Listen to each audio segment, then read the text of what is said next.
Palindrome. விகடகவி அப்படிங்கிற ஒரு வார்த்தையை எழுதிட்டு அது நீங்கள் ரிவர்ஸில் படித்து பாருங்கள், அதுலேயும் விகடகவின்னு தான் வரும். இதுக்கு பேலண்ட்ரோம்னு பேர்.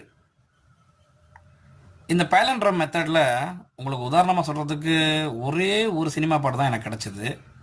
அது என்ன படம்னு கூட தெரியல, பட் இமான் அவர்களுடைய இசையில் வெளிவந்த பாட்டு அது. அந்த பாட்டில் இந்த பாட்டுக்கு இந்த பேலண்ட்ரோமுக்கான விளக்கம் ரொம்ப அருமையாக கொடுத்துருப்பாங்க. டுயட் சாங்காக கம்போஸ் பண்ணியிருக்காங்க, கேட்டு பாருங்கள். தமிழ் பேலண்ட்ரோம் சாங் அப்படின்னு தேடி பாருங்கள், நிச்சயமாக கிடைக்கும். ஆனால் இந்த முறையை பற்றி நம்ம வியக்காமல் இருக்க முடியாது.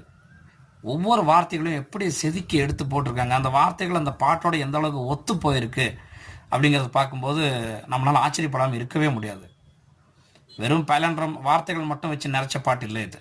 அர்த்தத்தோடு கூடிய ஒரு அருமையான பேலண்ட்ரோம் சாங். தேடி பாருங்கள். நன்றி.